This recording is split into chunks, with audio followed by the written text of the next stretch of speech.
Welcome to exam सहपाठी। आज के वीडियो में हम लोग अपने डेली करंट अफेयर्स और जीके का रिवीजन का सीरीज 48 कर रहे हैं। ठीक है, तो ये हमारी समसामयिक घटनाएं और सामान्य ज्ञान की सीरीज होती है। अगर आप यहाँ पे पहली बार आए हैं तो यूट्यूब पे हमें सब्सक्राइब कर सकते हैं। इसके अलावा टेलीग्राम, इंस्टाग्राम और फेसबुक पे हमें फॉलो कर सकते हैं। सबसे पहले हम लोग करेंगे जीके और करंट के जो है महत्वपूर्ण क्वेश्चंस का रिवीजन। तो आइए इसको स्टार्ट करते हैं। अमृत क्रांति का संबंध किससे है? तो अमृत क्रांति के अंतर्गत नदी जोड़ो परियोजना चलाई गई है, जिसमें नदियों को जोड़ने का कार्य किया जाएगा। ठीक है, तो अमृत क्रांति संबंध नदी जोड़ो परियोजना। भारत ने हर घर जल का लक्ष्य कब तक रखा है? तो हर घर तक जल पहुंचाने का लक्ष्य रखा गया है 2024 तक का।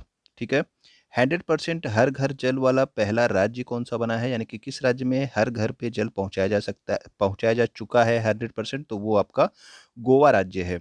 ठीक है, भारत की पहली वाटर प्लस सिटी कौन है? तो वाटर प्लस सिटी अभी हाल ही में जो है घोषित किया गया, किसको? इंदौर को। ठीक है ना, तो इंदौर जो है ये भारत की पहली वाटर प्लस सिटी है। भारत की पहली वाटर मेट्रो किस शहर में चलाई गई? तो वाटर मेट्रो आपको पता है कि केरल में चलाया गया, कोच्चि शहर में। ठीक है ना, तो कोच्चि शहर में वाटर मेट्रो आपका स्टार्ट की गई। तो ये मेट्रो ट्रेन वाली मेट्रो नहीं है, पानी में जो है एक बोट है। ठीक है ना, भारत की पहली ड्रिंक फ्रॉम ट्रैप सिटी कौन सी बन गई है? तो ड्रिंक फ्रॉम टैप सिटी बन गई है आपकी पुरी। ठीक है, पुरी कहाँ पे है? ओडिशा में। अटल भूजल योजना कब प्रारंभ की गई? तो अटल भूजल योजना प्रारंभ की गई है 25 दिसंबर 2019 से। ठीक, तो 2019 ये सन इंपॉर्टेंट है, याद रखिएगा। अटल याद रहेगा तो उनका जन्मदिवस होता है 25 दिसंबर को, तो आप ध्यान रख पाएंगे इसको। सतत विकास लक्ष्यों के किस क्रम में जल प्रबंधन यानी कि वाटर मैनेजमेंट की बात कही गई है? तो वाटर मैनेजमेंट आपके SDG 6 में कहा गया है। ठीक है, जल प्रबंधन की बात सतत विकास के लक्ष्यों के छठवें जो है लक्ष्य में कहा गया है। तो अगर आपको पता हो कि सतत विकास के कितने कुल लक्ष्य निर्धारित किए गए हैं, तो आप कमेंट करके बताना कि सतत विकास के कुल कितने लक्ष्य निर्धारित किए गए हैं। राष्ट्रपति को शपथ कौन दिलाता है? तो राष्ट्रपति को शपथ दिलाता है भारत का मुख्य न्यायाधीश। ठीक है, मुख्यमंत्री को कौन दिलाता है? तो वो दिलाता है भारत का नहीं, मतलब उस राज्य का राज्यपाल। विश्व में हरित क्रांति के जनक कौन थे? तो विश्व की बात हो रही है, तो विश्व में हरित क्रांति के जनक जो थे उनका नाम था नॉर्मन बोरलॉग। और भारत में हरित क्रांति के जनक कौन थे? तो वो थे MS स्वामीनाथन। ठीक है, हरित क्रांति जो है किस कब जो है स्टार्ट की गई थी? अगर आपको एग्जैक्ट आपका ईयर पता हो तो आप कमेंट करके बताना। ठीक है ना, कि किस समय जो है आपका हरित क्रांति भारत में स्टार्ट हुई थी। निर्वाचन आयोग का प्रावधान संविधान के किस अनुच्छेद में है? तो निर्वाचन आयोग से संबंधित कल आपको बताया गया था कि निर्वाचन आयोग किस भाग में है, तो वो आपके भाग 15 में है। ठीक है, और किस अनुच्छेद में है निर्वाचन आयोग की बात की जाएगी तो वो आपके 324 में है। और आपका निर्वाचन से संबंधित जो सारे प्रावधान है वो 324 से लेकर 329 तक आपके हैं। ठीक है ना। मिस वर्ल्ड 2021 किसे चुना गया? तो मिस वर्ल्ड 2021 चुना गया कैरोलिना बिलावस्का को। ठीक है, तो याद रखना, ये अभी कल की जो है आपकी करंट न्यूज़ है, याद रखिएगा आप इसे। मिस यूनिवर्स 2021 किसे चुना गया? तो ये आपको पहले बताया गया है। तो ये हरनाज संधू हैं, कहाँ की? चंडीगढ़ की। हाल ही में किस टाइगर रिजर्व को T+2 अवार्ड दिया गया? तो ये इंपॉर्टेंट अवार्ड होता है। ठीक है ना, टाइगर रिजर्व से संबंधित। तो T+2 यानी कि टाइगर की संख्या दुगुनी करने के लिए सत्यमंगलम टाइगर रिजर्व तमिलनाडु को ये पुरस्कार दिया गया है। नेताजी अवार्ड 2022 किसे प्रदान किया गया? तो नेताजी अवार्ड जो है ये प्रदान किया गया है शिंजो आबे को। ठीक है, तो शिंजो आबे को नेताजी अवार्ड 2022 प्रदान किया गया है। वर्तमान में जो है गोवा के राज्यपाल कौन है? तो गोवा के राज्यपाल हैं श्रीधरन पिल्लई। तो इसका इसलिए आपको बताया जा रहा है क्योंकि जो है अभी हाल ही में गोवा के नए मुख्यमंत्री शपथ लेने वाले हैं, तो श्रीधरन पिल्लई ही उनको शपथ दिलाएंगे। ओके, गोवा में कुल कितने जिले हैं? तो गोवा में कुल 2 जिले हैं। अब 2 ही जिले हैं, तो आप सब जानते हैं कि क्षेत्रफल की दृष्टि से जो सबसे छोटा राज्य है वो कौन-सा है? वो गोवा ही है। ठीक है, यहाँ पे कितने जिले हैं? केवल 2 जिले हैं। और जनसंख्या की दृष्टि से भारत का सबसे छोटा राज्य कौन है? तो वो आपका सिक्किम है। ठीक है, दोनों दोनों में अंतर है। ये जनसंख्या की दृष्टि से सबसे छोटा है, ये क्षेत्रफल की दृष्टि से भारत का सबसे छोटा राज्य है। आपको बताना है कि क्षेत्रफल की दृष्टि से सबसे बड़ा और जनसंख्या की दृष्टि से सबसे बड़ा राज्य। ठीक है, दोनों आप कमेंट करके बताएँगे। सिग्मो फेस्टिवल का संबंध किस राज्य से है? तो सिग्मो फेस्टिवल का संबंध है गोवा राज्य से। आपके एग्जाम्स में पूछा जाता है, याद रखिएगा। सिग्मो फेस्टिवल कहाँ से संबंधित है? तो ये है गोवा से संबंधित। गोवा की राजभाषा क्या है? तो गोवा की राज्य भाषा है आपकी कोंकणी। ठीक है, आपसे पूछ लिया जाता है कि कोंकणी कहाँ पर बोली जाती है। ठीक है, तो गोवा में आप याद रखेंगे कोंकणी भाषा। गोवा पर 1961 तक किसका अधिकार था? तो 1961 तक जो है आपका गोवा पर किसका अधिकार था? तो ये था आपके पुर्तगालियों का अधिकार था, ठीक है।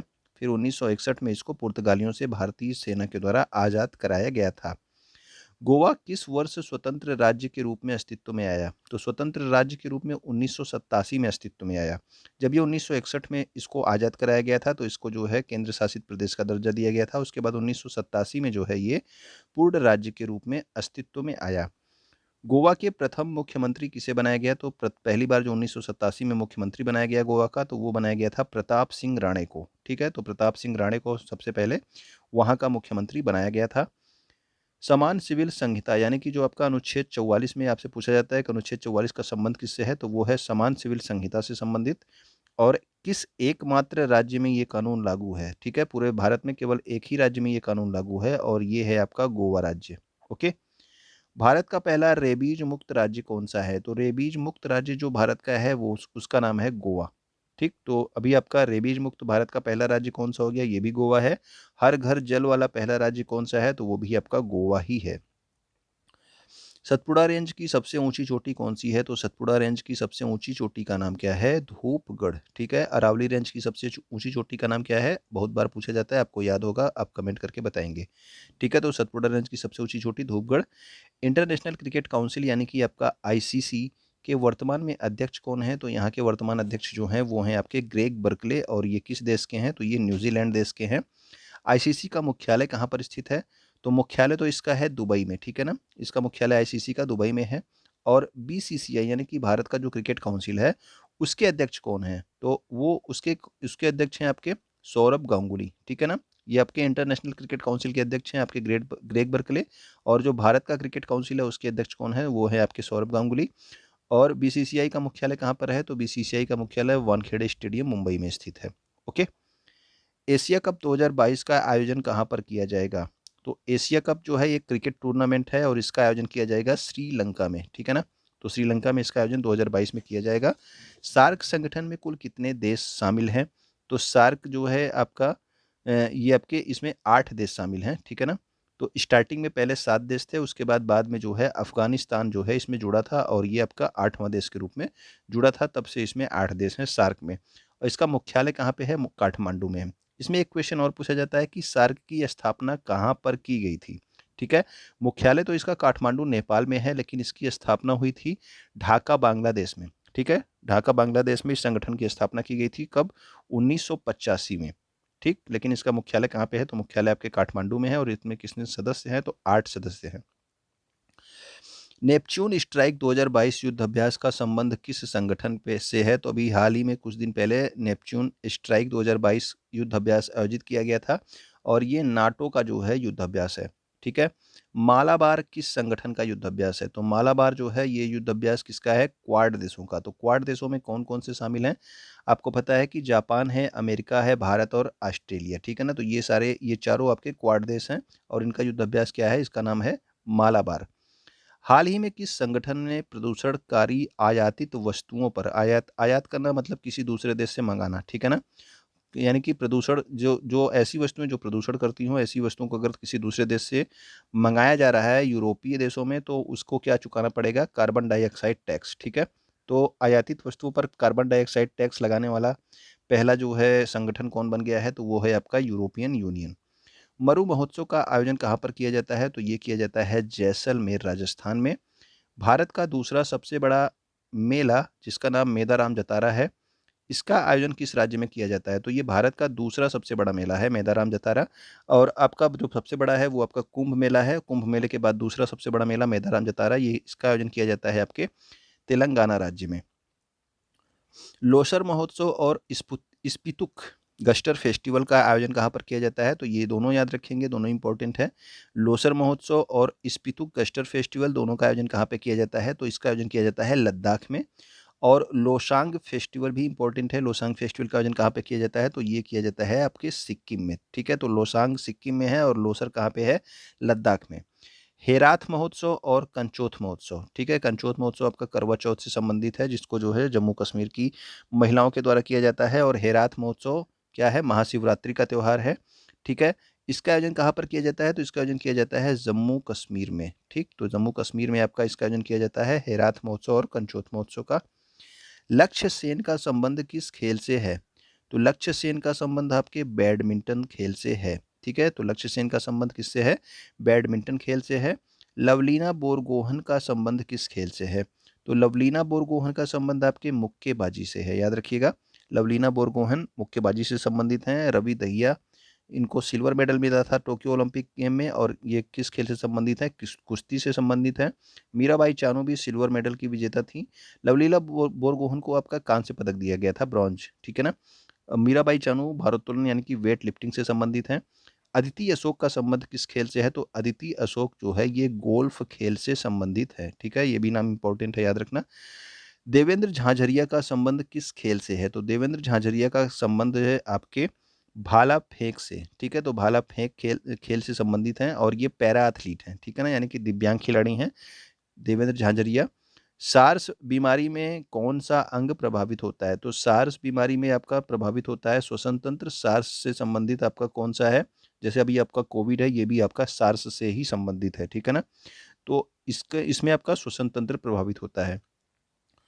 BA.1 और BA.2 क्या है? तो BA.1 BA.2 ये दोनों आपके कोविड-19 के नए वेरिएंट हैं, जो कि आपके कहाँ पे पाए गए हैं? इजराइल में, ओके। श्रीनगर से लेह को कौन सी सुरंग जोड़ती है? तो श्रीनगर से लेह आपका जोजिला सुरंग, और अगर आपसे मनाली से लेह पूछ लिया जाए तो वो आपका अटल सुरंग, जिसको आप क्या बोलते हो? रोहतांग सुरंग कहते हो, ठीक है ना। तो ये आपका रोहतांग सुरंग या फिर अटल अटल सुरंग है, ठीक। मनाली से लेह, और आपका श्रीनगर से लेह कौन है? वो है आपका जोजिला सुरंग। हारमुज जलसंधि किन दो जलभागों को जोड़ती है? तो हारमुज की जो जलसंधि है ये फारस की खाड़ी को ओमान की खाड़ी से जोड़ती है, ठीक है ना। फारस की खाड़ी को ओमान की खाड़ी से कौन जोड़ता है? तो ये आपकी हारमुज जलसंधि है। भारत में वर्तमान में कुल कितने राज्य और केंद्र शासित प्रदेश हैं? तो वर्तमान में जो है आपके 28 राज्य और 8 केंद्र शासित प्रदेश हैं, ठीक है ना। तो ये भी इंपॉर्टेंट क्वेश्चन है, बहुत बार आप लोग कंफ्यूज हो जाते हैं। फजल अली आयोग 1956 में कितने राज्य और केंद्र शासित प्रदेशों का सुझाव दिया गया था? तो फजल अली आयोग जो है आपका राज्य पुनर्गठन आयोग के लिए बनाया गया था, ठीक है, 1956 में। तो उस समय जो है 14 राज्य और 6 केंद्र शासित प्रदेशों का प्रावधान किया गया था, ठीक है ना। ट्यूलिप गार्डन का उद्घाटन कहाँ पर किया गया है? तो ट्यूलिप गार्डन का उद्घाटन किया गया है गुलमर्ग जम्मू कश्मीर में, ठीक। तो जो गुलमर्ग जम्मू कश्मीर में है, देखिए 1956 में जो आपका राज्य पुनर्गठन आयोग था उसमें आपका 14 राज्य और 6 केंद्र शासित प्रदेश थे, लेकिन वर्तमान में कितने हैं? तो 28 राज्य और 8 केंद्र शासित प्रदेश। लद्दाख ने अपना नया राजकीय पशु किसे घोषित किया है? तो वो घोषित किया है हिम तेंदुआ यानी कि स्नो लिपर्ड को, ओके। अब 23 मार्च के कुछ महत्वपूर्ण करंट अफेयर्स देख लेते हैं। 28 मार्च 2022 को प्रमोद सावंत किस राज्य के मुख्यमंत्री के रूप में शपथ ग्रहण करेंगे? तो ये गोवा राज्य के मुख्यमंत्री के रूप में शपथ ग्रहण करेंगे। कौन? इनका नाम क्या है? प्रमोद सावंत, ठीक है। अभी आपको बताया गया कि गोवा के राज्यपाल कौन है, ठीक है ना। तो आपको अभी बताया गया, तो आप कमेंट करके बताना कि गोवा के राज्यपाल कौन है, क्योंकि यही जो है प्रमोद सावंत को शपथ दिलाएंगे। एशियाई क्रिकेट परिषद यानी कि एशियाई क्रिकेट काउंसिल है ये आपका, इसके अध्यक्ष कौन हैं जिनका कार्यकाल हाल ही में 1 वर्ष के लिए बढ़ा दिया गया है? तो अभी तक इसके जो अध्यक्ष थे इनका नाम था जय शाह, ठीक है ना। तो एशियाई क्रिकेट काउंसिल के जो वर्तमान में अध्यक्ष हैं उनका नाम जय शाह है, और अगले 1 साल के लिए इनका कार्यकाल भी बढ़ा दिया गया है। हाल ही में आयोजित सैन्य अभ्यास कोल्ड रिस्पांस 2022 का संबंध किस संगठन से है? तो कोल्ड रिस्पांस 2022 का संबंध भी आपका नेटो से है। इसके पहले आपको अभी बताया गया कौन सा? नेपच्यून नेपच्यून स्ट्राइक, ठीक है ना। नेपच्यून स्ट्राइक जो है ये भी आपका बताया गया, ये भी किससे संबंधित है? तो ये भी आपका नेटो से संबंधित है। इसके अलावा कोल्ड रिस्पांस 2022 का संबंध भी किस संगठन से है? तो इसका संबंध भी आपके नेटो से है, ओके। हाल ही में किस राज्य में डोल उत्सव या डोल जात्रा महोत्सव मनाया गया? तो डोल जात्रा या फिर डोल उत्सव ये मनाया गया है पश्चिम बंगाल में। तो याद रखना उत्सव आपके पूछ लिए जाते हैं स्टैटिक जीके में। डोल उत्सव, डोल जात्रा ये जो है त्योहार आपके पश्चिम बंगाल में मनाया गया। 2022 का प्रित्जकर आर्किटेक्चर पुरस्कार, तो ये आर्किटेक्चर का नोबल बोला जाता है, ठीक है। आर्किटेक्चर में जो है आपका जो बिल्डिंग विल्डिंग ये सब बनती हैं उनसे संबंधित ये पुरस्कार है, प्रित्जकर पुरस्कार बोलते हैं इसको। इसको किसे देने का ऐलान किया गया है? तो ये दिया गया है आपके फ्रांसिस केरे को, ठीक है। तो प्रित्जकर पुरस्कार 2022 किसको दिया गया? फ्रांसिस केरे को। हाल ही में किसने जो है एशियाई बिलियर्ड्स चैंपियनशिप का खिताब जीता है? तो एशियाई बिलियर्ड्स चैंपियनशिप आप एक नाम याद रखे होंगे, पंकज आडवाणी को, ठीक है ना, तो इन्होंने ही जीता है, ठीक है, ज़्यादा आपको याद करने की जरूरत नहीं है, ढेर सारे जो है चैंपियनशिप ये जीत चुके हैं बिलियर्ड्स के। नेक्स्ट क्वेश्चन है हमारा, विश्व जल दिवस प्रत्येक वर्ष आपको पता है कि 22 मार्च को मनाया जाता है। इस वर्ष इसकी थीम क्या है? तो इसकी थीम है ग्राउंड वाटर, यानी कि भूमिगत जल से संबंधित है। मेकिंग द इनविजिबल विजिबल, ठीक है, यानी कि जो अदृश्य हो चुका है ग्राउंड वाटर उसको फिर से विजिबल बनाना। हाल ही में किस भारतीय मूल के चिकित्सक को व्हाइट हाउस का नया कोविड रिस्पांस कोऑर्डिनेटर नियुक्त किया गया? तो वो किया गया है आशीष झा को। ओके। निवेश के अवसर को तलाशने के लिए गल्फ निवेश समिट का आयोजन कहाँ पर किया जा रहा है? तो गल्फ निवेश समिट का आयोजन अभी हाल ही में किया गया, कहाँ पे? श्रीनगर जम्मू कश्मीर में, ताकि जम्मू कश्मीर में निवेश को बढ़ावा दिया जा सके। ओके। साल 2022 के पहले चक्रवाती तूफान जिसका नाम क्या है, असनी, का नामकरण किस देश ने किया है? तो असनी का नामकरण किया गया है श्रीलंका के द्वारा, और ये क्या है, ये आपके 2022 का पहला चक्रवाती तूफान है। ओके।